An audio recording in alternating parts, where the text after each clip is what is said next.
কিন্তু প্রত্যেকে স্মার্টফোন ব্যবহার করি এবং আমরা কারো ফোন থেকে যখন হটস্পট থেকে ইন্টারনেট নিই তখন দেখি যে আমাদের ফোনে সঠিকভাবে ইন্টারনেট স্পিড পায় না। ফোন থেকে আমরা ওয়াইফাইয়ের মাধ্যমে ইন্টারনেটটা নিই, সেই ইন্টারনেট স্পিডটা কিন্তু 4G স্পিড হয়।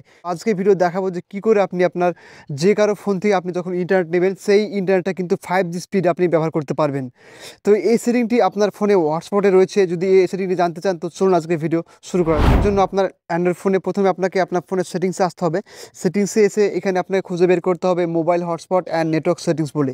তো কানেকশন সেটিংস রয়েছে, এখানে ট্যাপ দেবো। ট্যাপ দেওয়ার পর নিচে একটা অপশন লেখা রয়েছে যে মোবাইল হটস্পট অ্যান্ড থিয়েটারিং। তো এখানে ট্যাপ দিলেই দেখবেন এখানে মোবাইল হটস্পট বলে একটা অপশন পেয়ে যাবেন। এখানে ট্যাপ দিয়ে এটাকে ইনেবল করে দেবেন। ইনেবল হওয়ার পর এখানে মোবাইল হটস্পটের উপর ট্যাপ করবেন। ট্যাপ করার পর নিচে আসবেন, নিচে এসে এখানে একটা অপশন পেয়ে যাবেন, লেখা থাকবে যে ব্যান্ড বলে একটা অপশন দেখতে পাবেন।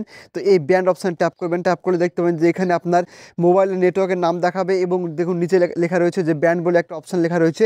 এইখানে ট্যাপ দেবেন। ট্যাপ দিয়ে দেখতে পাবেন এখানে লেখা থাকবে 2.4 GHz এবং তারপর নিচে লেখা থাকবে যে 5 GHz প্রিফারেড। আমাদের বেসিক্যালি আমাদের 2.4 অপশনটি সিলেক্ট করা থাকে। তো আমি বলবো আপনাদের ফোনে অবশ্যই আপনারা 5 GHz প্রিফারেড অপশনটি সিলেক্ট করে রাখবেন। তাহলে এই ফোন থেকে আপনি হটস্পট থেকে ইন্টারনেট নিচ্ছেন, সেই ফোনে গিয়ে কিন্তু এটাকে আপনার 5G করে দিবেন। তাহলে দেখবেন আপনি যখন সেই ফোন থেকে ইন্টারনেট নেবেন তখন দেখবেন যে 5G স্পিডে ইন্টারনেট স্পিডে পাবেন। এবং তারপর এটাকে সেভ করে দেবেন। সেভ করে দিলে কিন্তু অপশনটা সঙ্গে সঙ্গে অন হয়ে যাবে। এই ছিল আজকের ভিডিও। যদি ভালো লেগে থাকে অবশ্যই ভিডিওটিকে লাইক কমেন্ট শেয়ার করতে ভুলবেন না। Thank you so much. দেখা পরবর্তী ভিডিওতে।